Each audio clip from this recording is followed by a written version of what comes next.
everybody. It is 12 o'clock on Friday. It is time for our Community First Conversations. I'm Cortney Nicolato, and I have the absolute privilege and honor of serving as President and CEO of the United Way of Rhode Island.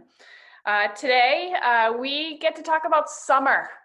Finally get to talk about, it's almost July 4th, kids are out of school, and as a parent, and I know you're probably thinking the same thing, what are my options for kids this year? I think that it's just a very different year in so many ways, and we hope that you are all watching and are healthy and well, and your families are healthy and well.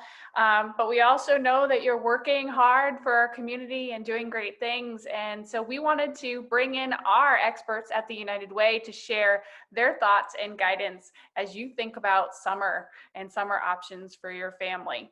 And so just as before that, I want to mention, the Community First Conversations was really generated from 45 different conversations that we had last year. And in those conversations, Rhode Islanders told us what their needs were and what they would hope for a future for Rhode Island. And many of the things that we've been talking about as part of these Community First Conversations is exactly the topics that you told us you want more information on: childcare, after school, learning, volunteer opportunities, all were part of that frame. And so what I'm really proud of is this is the very first Community First Conversations where all the attendees and the participants in this conversation are all amazing Team United members. And so I am thrilled to introduce you to folks that I know and appreciate and have such pride to be working in concert with each and every day. And I know by the end of this, you'll feel the exact same way. And so today we have Ayana Melvan is Senior Project Manager for Educational Initiatives and our lead for the Rhode Island After School Network at the United Way of Rhode Island. She started working in youth programming and community development, helping at-risk youth become exposed to opportunities outside their normal learning and outside of their neighborhoods. And when she was a counselor in training at a day camp in her hometown, Ayana has helped design, run, and advocate for youth program outside of the school for more than 20 years. And so, Ayana, I ask everyone who joins us in the Community First Conversations, what does Community First mean to you? So Community First, what it means to me is collaboration, and especially when we're collaborating as community members to do it with our young people and include them in the conversation. And so when I think of community, I think of community meetings, and I think of people joining together, whether they're from the private sector, businesses, the municipalities, school districts, and working out problems and problem solving together. So that's what I think of when I think of Community First. I love it. And as the network of the Rhode Island After School Network, which you will learn more about as a part of our conversation today, collaboration is key and critical. And these amazing organizations who are serving Rhode Islanders are doing some pretty phenomenal things. So I'm excited that Ayana will be sharing that as part of today's conversation. Marlene Guay is the Grants and Initiatives Manager, Expanded Learning for the United Way of Rhode Island. She supports the Out of School Time program and focuses on our Summer Learning Initiative.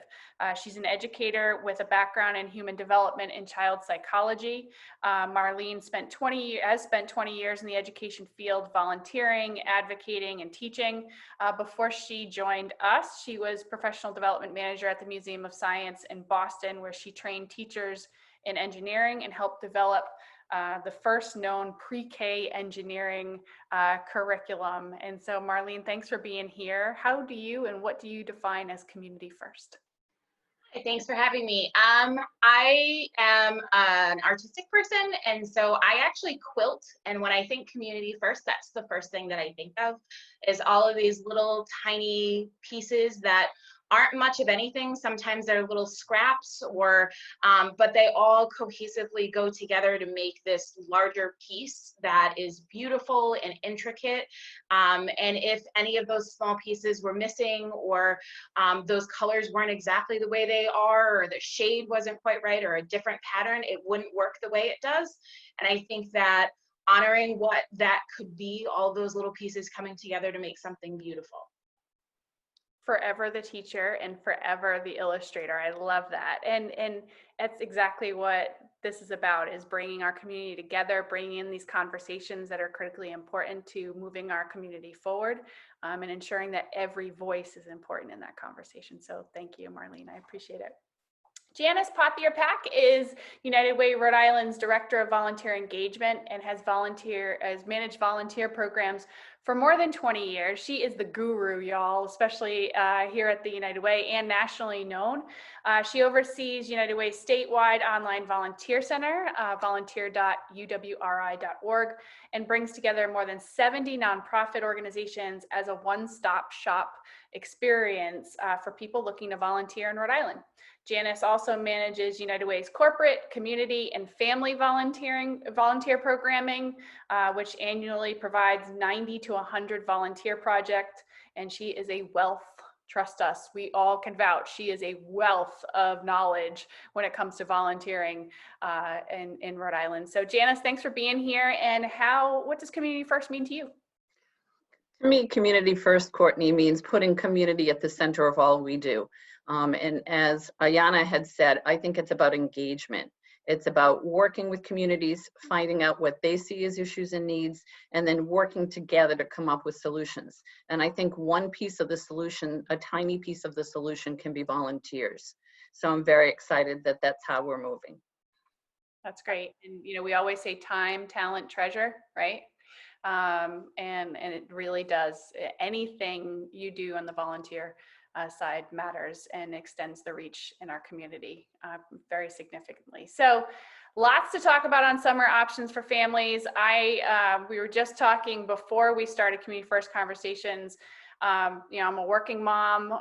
Many of us are working moms, and my kids are currently at the beach with their grandparents, and we're just making it work, right? A lot of us are just making the summer work. So we'll talk a little bit about what options might be available, but I think I want to get into the core of it first. And Ayana, I want to start with you in talking about. I think one of the things that I was surprised about when I got back to Rhode Island was the wealth of after-school programs in the state of Rhode Island. I think the other thing I was really impressed by is, the idea of after school when I grew up was doing your homework and going to play. That is not after-school program at all anymore. So will you share a little bit about the Rhode Island After School Network and really, the after-school programs that exist here in Rhode Island? Sure. So definitely the after-school programs have changed significantly over time. I've been involved with them for a very long time, and I've gotten to be a part of seeing them evolve. And so as a young person who participated in after-school programs, and then now on the other end, kind of being a lead for the Rhode Island After School Network, has definitely been such an eye-opener to the changes in the rigor that we now have a part of our, we now call it out of school time. So typically youth are out of school 80% of the time, and they're in school 20% of the time. And so we are trying to not only provide them with the usuals like you described with the enrichment activities and the sporting activities, but we're also trying to get them to do some exploration around the skills that they develop during the school day and make them utilize those skills towards real life situations to keep it relevant. And that can help in so many different ways. It helps with social emotional growth, which is what we're experted at, but it also helps with career, educational, entrepreneurship exploration as you start to develop and think about what they want to do for their futures. And so the Rhode Island After School Network is made up of several different organizations, businesses, parents, youth, that all believe in the philosophy of out of school time programming and all display it in some manner, whether they're working in the programs, are participating in the programs, or just advocating for the programs, or even using the programs. And we know that parents use it for a multitude of different reasons, whether it's for childcare purposes or for them to go to work, or just for them to be able to give an opportunity that their young people might not be exposed to, or their children might not be exposed to. And so we're really proud to run the Rhode Island After School Network at United Way, but I'm also proud to be a part of the network because I get to see every day the amazing things that youth do, especially with the skills developed You know, they're doing things like NASA projects where they work with actual NASA scientists to apply those science, technology, engineering, and math skills that they learned during the school day. So that's a little bit about what we do. I love it. And a big part of after school or out of school time learning, and I'm so glad you brought this up, it's known in very different ways, and it is synonymous, right? Out of school time learning, after school, and summer learning all kind of falls and all has different prerequisites. It has different components, but all falls in that out of school time learning. So Marlene, share a little bit about summer learning specifically, and talking about how that complements the work of after school. Absolutely. So Ayana and I worked closely together with the out of school time programming in the state, and it is really a great opportunity to take the amazing things that are happening in the out of school world, so before and after school typically, but use that in a summer program. So then they have the youth for an extended period of time and can work with young people in a uniquely different way. One of the things that we really do strive for is youth voice and choice. And so thinking about what our programs look like and what, as you had said earlier, what we remember as summer learning when we were kids is completely different. Our young people have these really profound interests and things that are exciting for them. And our summer programs are allowing young people to be able to explore those more. And so, yes, there's still traditional full day programs that are needed for many families in these communities for childcare purposes, but even those programs have re-identified themselves in a different way. So they are really thinking about the quality of the programs that are being provided for our young people and families.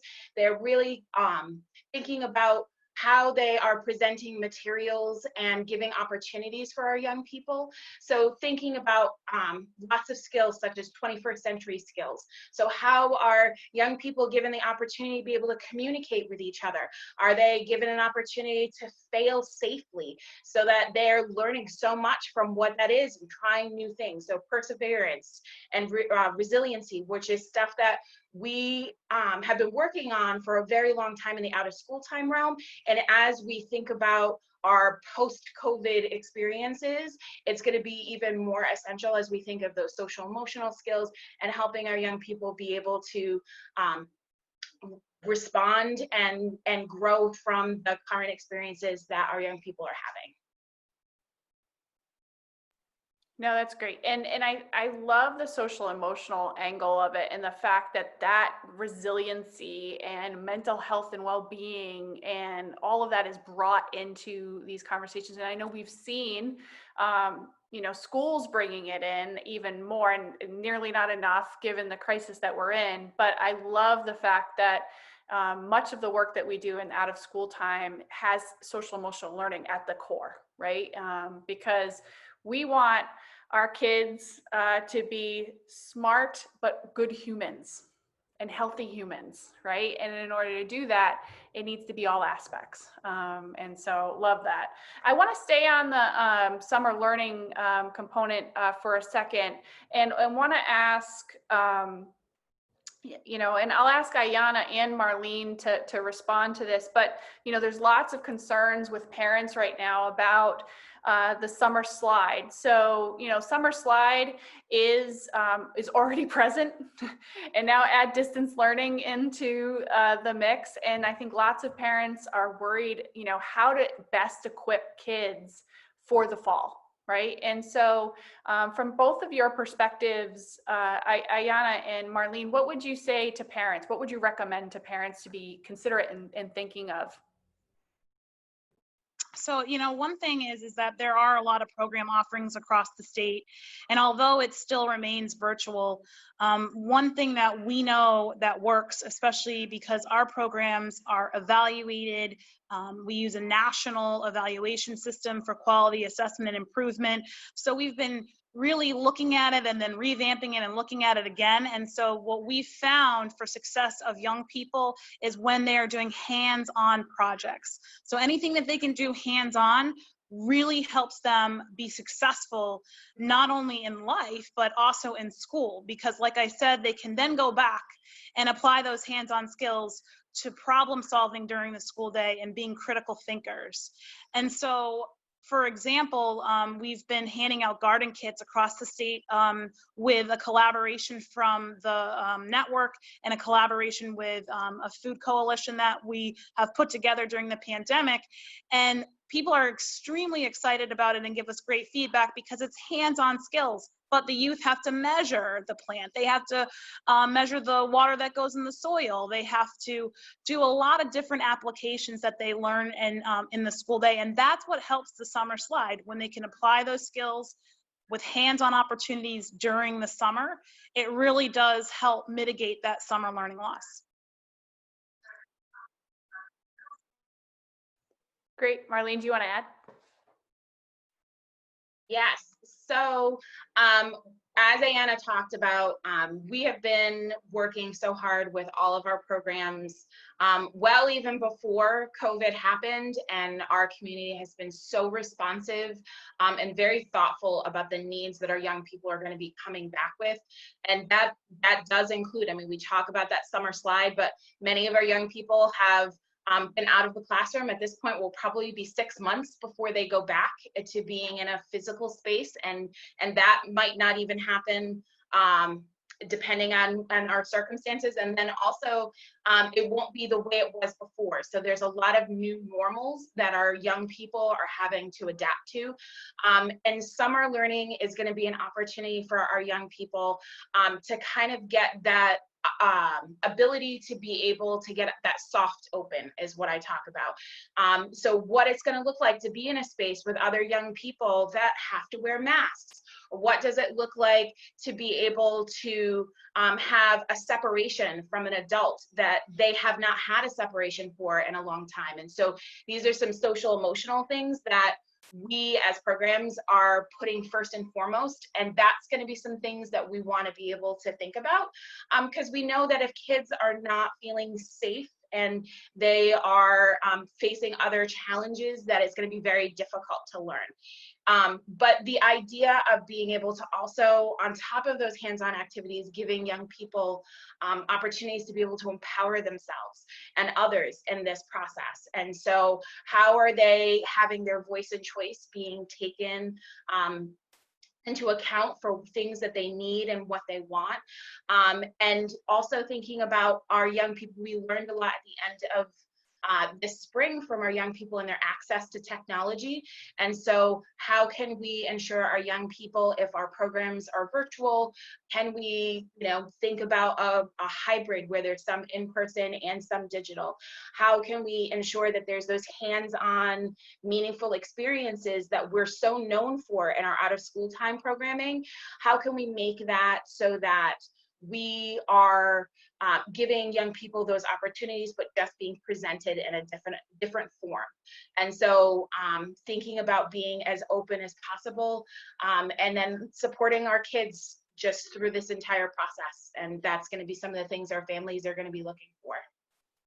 That's great. And I think going back to that resiliency of kids, helping and prepping them, right? And because this is a lot of change for us and for parents, and it's been the same for kids. And so I love that. And I'm gonna take a quick pause on after school, and I want to talk about volunteering, and then I'll ask all of you to kind of share what options exist for families today. But Janice, I think going back to thinking about pre-pandemic, volunteering looks really different.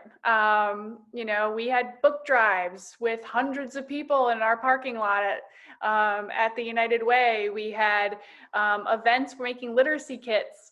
We were in corporations working, and so that's clearly different now. But what opportunities exist for families today? What ideas and things that should folks be thinking about? Yeah, thanks, Courtney. Things have changed with the pandemic. Right now, not a lot of nonprofits are back using their volunteers fully, but it doesn't mean that there aren't any options. There's still a lot of options out there for families. And I like the phrase meaningful opportunities that Marlene and Ayana used, because volunteer opportunities can be meaningful hands-on opportunities for families to go out and for kids to learn about what's in their community. Right now, with the peak of the summer and gardening such an issue as Ayana brought up, volunteering at a farm is a great opportunity. The Rhode Island Community Food Bank works with 5 community farms scattered across the state, and they rely heavily on volunteers to do the work to help the farmers out. So you could be planting, you could be weeding, you could be watering, you could be picking depending on the season, and washing produce. And then the food is given out through the community food bank to local food banks and pantries across the state to feed hungry Rhode Islanders. If people wanted to do a soup kitchen, there's a marvelous soup kitchen on the east side of Providence called Judy's Kindness Kitchen. It operates just on Sunday mornings, starting at 8:15 in the morning, and they make 400 sandwiches, tuna fish and peanut butter, that they send out through Crossroads and Emmanuel House shelters. So you can get your kids involved with feeding people that don't have enough food. If in-person isn't something that you're ready for at this point, there's still a lot of do-it-yourself at home or virtual opportunities that are out there. The National Association of Letter Carriers is doing their Stamp Out Hunger food drive. It's the 27th year. Normally, people would have received a postcard in their mailbox, and they would have left food out in their mailbox or attached or next to it for the mail carriers to pick up, and it would have gone to the food bank. This year, they're making it a do-it-yourself version, where you pick out what you want to put for the food pantry, and then you do some research, and there's a website you can get that research, or you can go on United Way's website and use the 211 database, and you can find your local food pantries and drop it off yourself. And there's a whole lot of virtual opportunities, from sending a note to an essential worker thanking them, for making a card for a senior citizen in a nursing home, or receiving Meals on Wheels.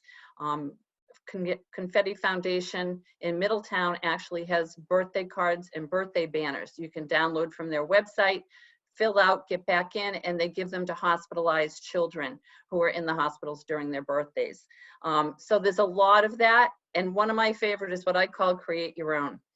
Think about people that you know, or people maybe that you don't know, and reach out to them with a small act of kindness of some sorts. Send some cookies that you make over to a neighbor. Help a neighbor clean up their yard or mow their lawn. The family can get together and decide what they think would be a good thing to do and who they want to help. So you can involve the kids in the process and get them going and get them involved in being that service to others in their community. I love that. And I think that what the biggest, to me, one of the biggest takeaways is you can volunteer in so many different ways, and it can fit your schedule, right? So it doesn't need to be, if you have the ability to make it a weekly thing where you're providing a few hours to a nonprofit who needs that support, great. But it also can be literally a arts and craft project with your kids, and a letter thanking essential staff, or checking in and sending a note to someone who is in a nursing home or assisted living facility. It can be big or small depending on what it needs to be. One of the things of volunteering that I love, I'm a big fan of skills-based volunteering, and everybody has unique experiences. They have unique gifts and talents, and skills-based volunteering is just a great way to be able to use that for good. Will you share a little bit about what skills-based volunteering is? Yeah, as Cortney mentioned, skills-based volunteering is using any skills, talents, or expertise you have as you're volunteering. So with our corporate volunteers, we look for people who might have experience with HR or management, strategic planning, communications, social media. And we involve them in helping nonprofits increase their skills, maybe provide a training to nonprofit staff so that other people can gain from their expertise, or taking on a project. But as you pointed out, everybody has skills. When COVID started, one of the volunteer opportunities we responded to was helping the community libraries find digital literacy coaches. Not everyone was familiar with the platforms used in distant learning, or might not have as much computer experience. So they matched up volunteers to be able to support families, to be able to support distance learning. But I've also seen them request people to speak with immigrants and help them improve their English skills.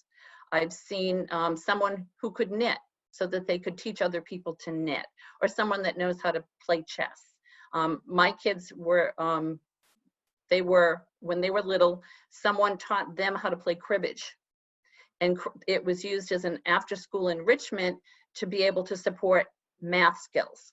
So everybody has skills. It's just identifying those and finding a way that they can use them. And that's one of the things that we do through the volunteer center, is match people up to be able to use those skills to help others. Awesome. And every skill, I mean, you just went from knitting to accounting to, I mean, every skill has a purpose in skills-based volunteering. So that's great. You know, Marlene, we're so fortunate we have you as our lead for our Summer Learning Initiative, which is proudly supported by a number of funders. Our Women United group at the United Way, as well as Hasbro, has been longtime supporters of our Summer Learning Initiative. You know, these are just great options, I know, for Rhode Islanders to consider. But will you talk about options that are available for parents as they're, you know, kind of finding or looking or really deeply searching for opportunities for summer learning for their kids? Absolutely. So I am very lucky to work with such amazing educators. And so our Summer Learning Initiative that has been graciously supported by Women's United and Hasbro, we just put out a different education model. So this year is a little bit different than we've done in the past. And as we have been speaking completely through this program, it is really focusing on collaboration. And so this year it is focusing on 4 communities. And the 4 communities that are being served is Woonsocket, Central Falls, Cranston, and Newport. And in those communities, multiple locations, so there's 18 different partners that have all decided to work together and collaborate to be able to provide a hands-on, engaging program for young people of wide age ranges. And so we have programs that serve first grade to incoming first graders through 12th graders. And so, and there is a wide range of interests. So like I spoke to earlier, that it is very youth-centric. We've got programs that are focusing on STEM education and engineering. We have art programs and music programs, drama programs, and there's a wide range of things in between. And I know that Ayana had brought up earlier that we've got programs that are helping young people be entrepreneurs. So we have several programs that give young people an opportunity and an option to be able to start thinking about how this could be a career pathway for them, and giving them experiences that they've never had previously. So we have, those programs are up and running. They run for 6 weeks over the summer, and they are free to young people. So we want people in those communities to be able to sign up. We have information on our United Way webpage about programs, and we want to be able to make sure families have access. Some of our programs in response to COVID are doing virtual, some are doing in person, and some are doing some kind of a hybrid in between. And that has been based off of feedback from their families and the youth in their community. So again, they're listening to the needs of that community, which has been really great. But we are really excited to be able to get summer kicked off. And I give so much clout to all of the educators who have been, up until a few weeks ago, had no idea what we were going to be doing, but they just knew they wanted to have programming for their young people and have been so adaptable and flexible for those needs. And so, yeah, we're really excited to be able to get summer learning kicked off here. I love it. And I know also RIDE is offering up some tools for parents, virtual tools, correct? And would you guys share a little bit about that?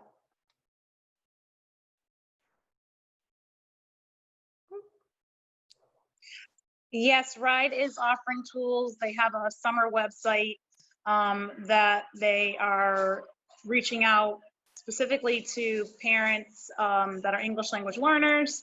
And they also are going to be producing a list in partnership with DHS and the Rhode Island Department of Health, showing the programs that are going to be doing in-person programming and those that have been approved. And so please, check out RIDE's website, because they're going to be continuously updating the programs that are going to be offered across the state.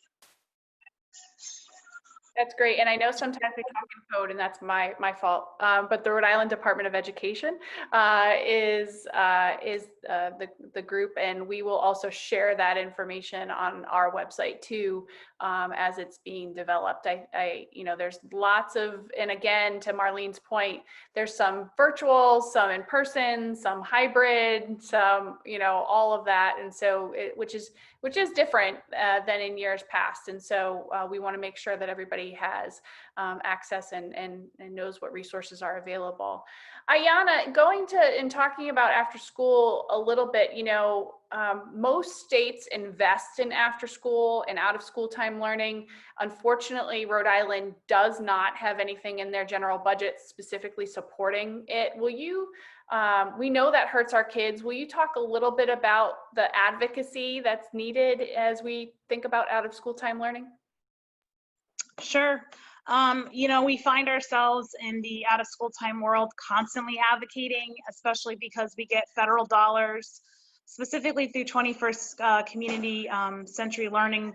And, it's interesting because a lot of states are starting to look at and have looked at in the past how those dollars are not enough. Because what ended up happening with 21st Century Community Learning dollars from the federal government, that is almost $2 billion, is that all of the programs across the United States, so not just a problem in Rhode Island, ended up having, for every child in an after school program, there were 2 children waiting on the waiting list. So you can imagine the numbers, seeing as how 10 million youth across the United States get served. So you're talking about 20 million youth waiting to get in.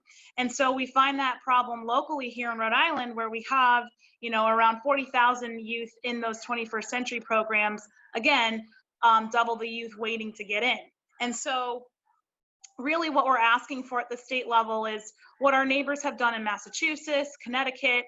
Vermont is launching a universal after school campaign across the state to encourage state dollars to go towards expanding after school programs. And so we are looking to do that here in Rhode Island. We're looking to specifically try to mirror off of our neighbors in Connecticut and Massachusetts to have a line item in our state budget that would help expand the after school programs that are currently running, so that they could take youth off the waiting list that are desperately trying to get in and enjoy the opportunities.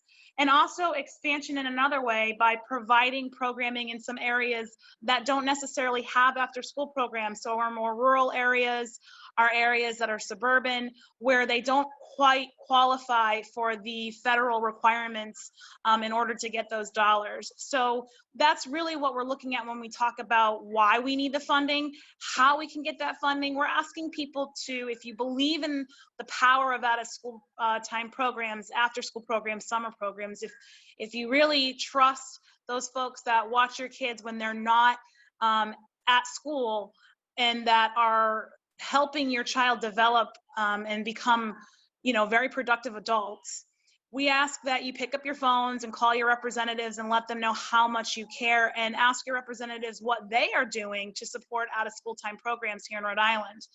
And so we definitely have information on our Facebook page on the Rhode Island After School Network.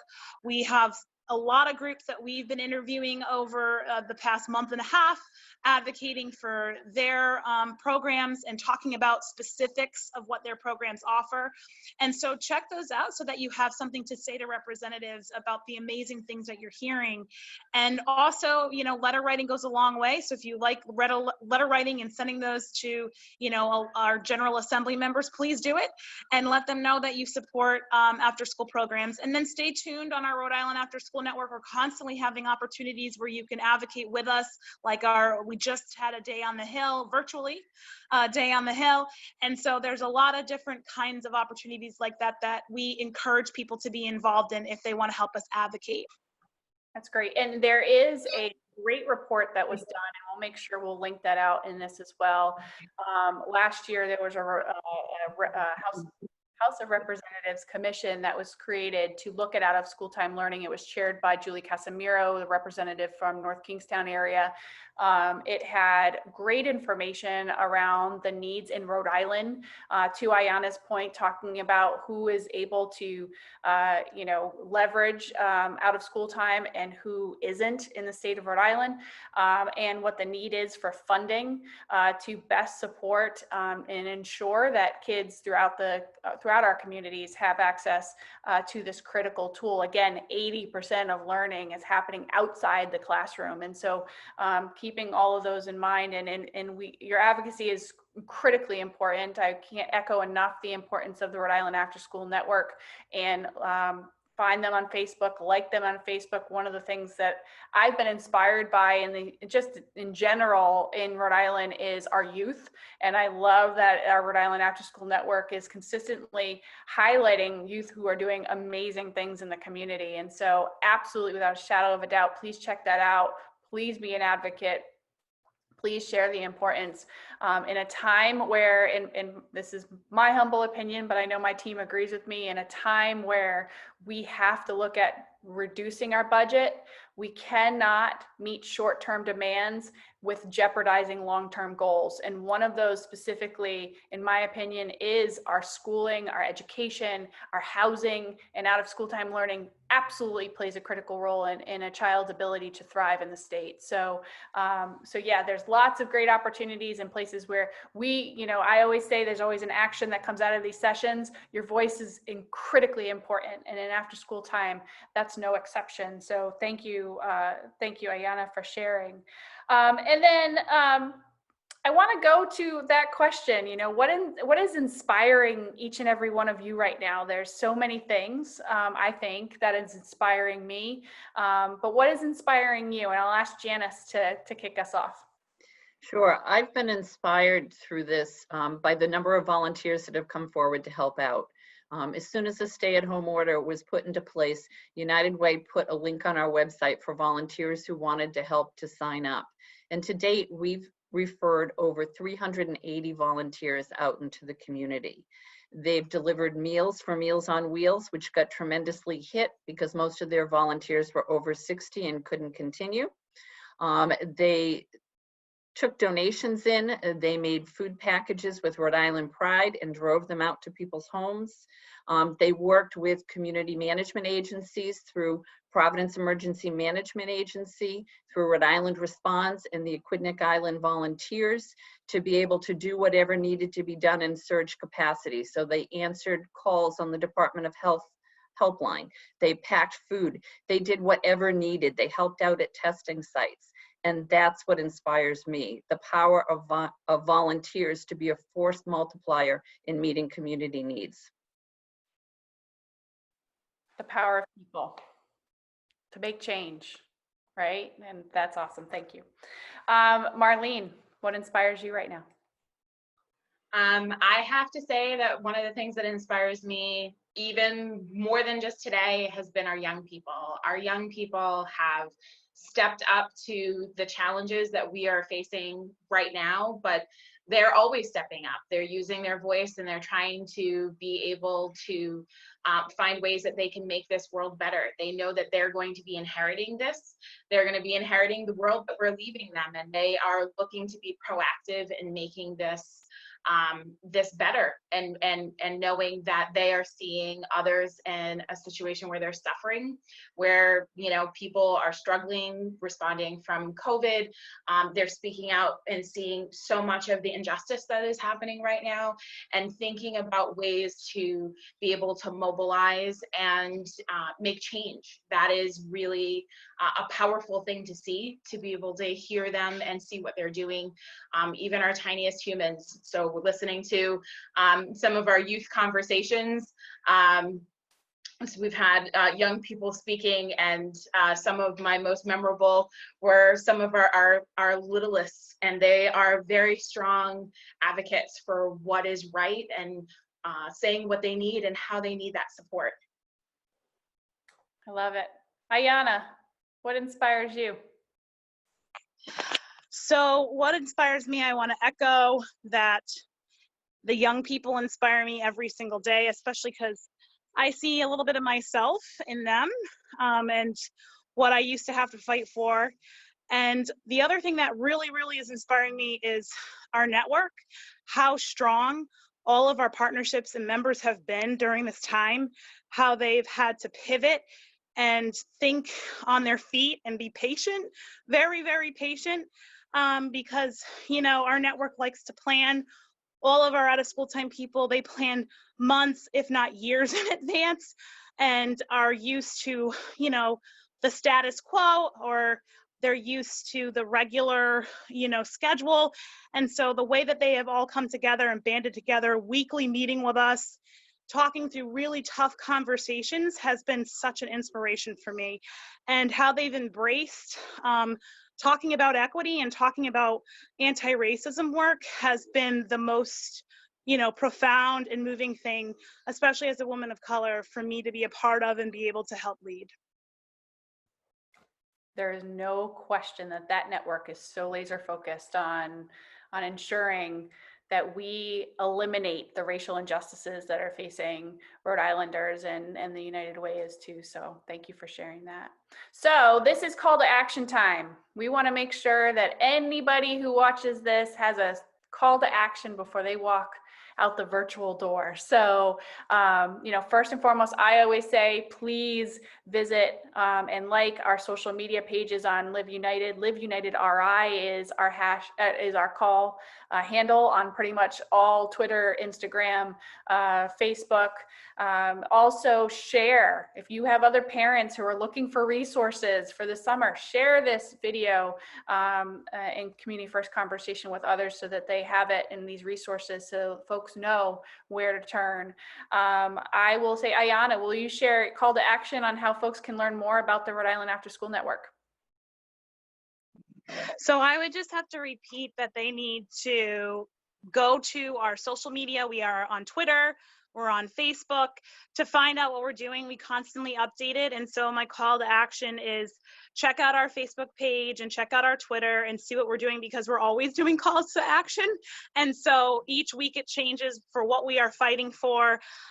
This week we are fighting for getting our programs off and running for Monday, June 29th, a big day for a lot of summer programs to open.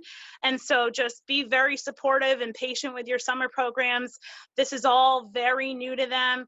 And so just stay tuned and stay focused on the good in all these people. They're trying to do this with the best intentions. And so just, like I said, be patient and pay attention to our Facebook page as we continue to update with resources. Great. Marlene, your thoughts. How can people learn more about Summer Learning Initiative and learn more about our work in out of school time?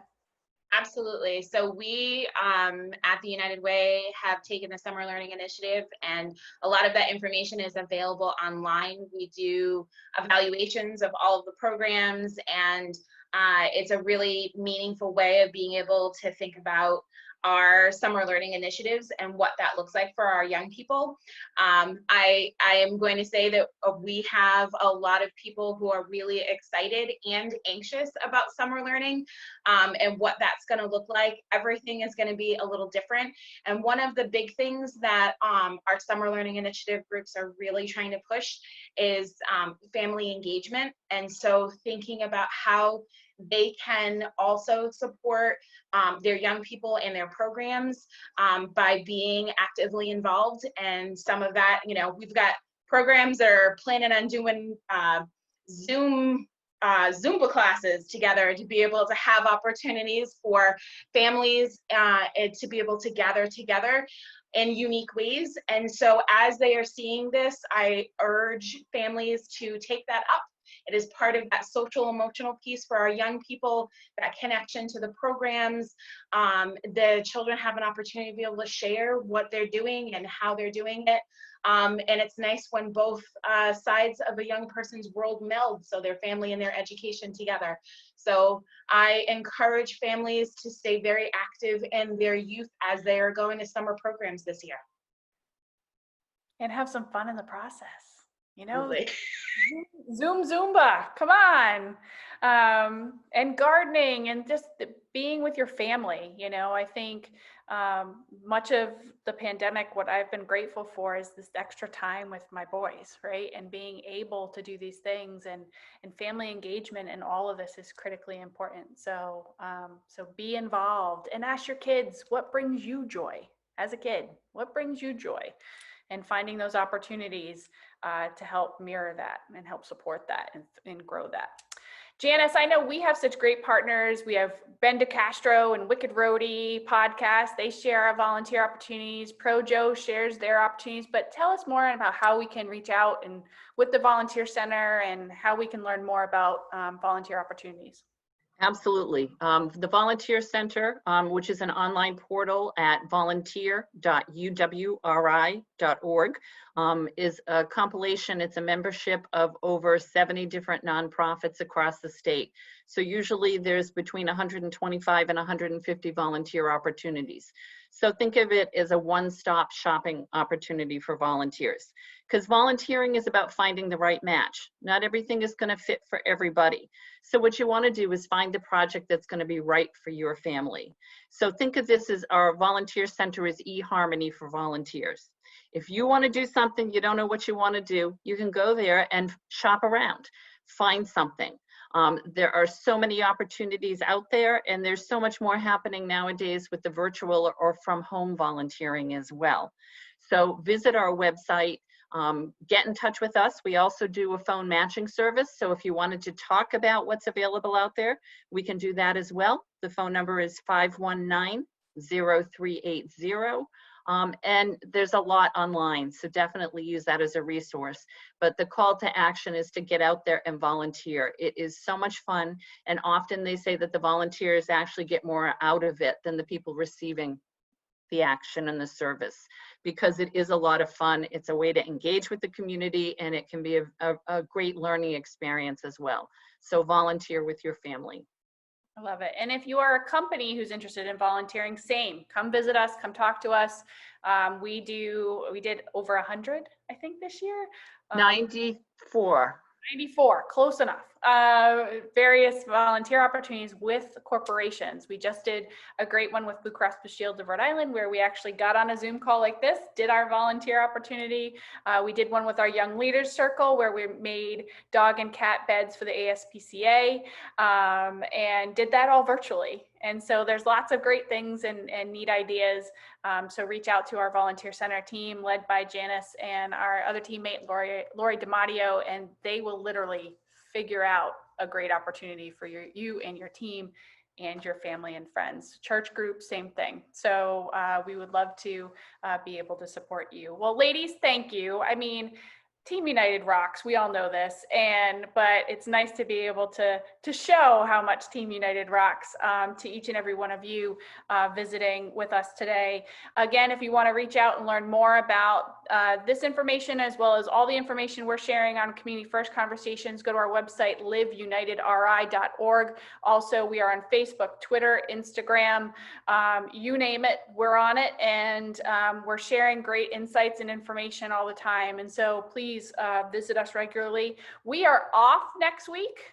It is July 3rd. We're going to enjoy the holiday with our families. And so we won't be here next week, but we will be the week after. And so join us again on Fridays at noontime here on our Facebook Live. In the meantime, be well and stay safe and enjoy your weekend.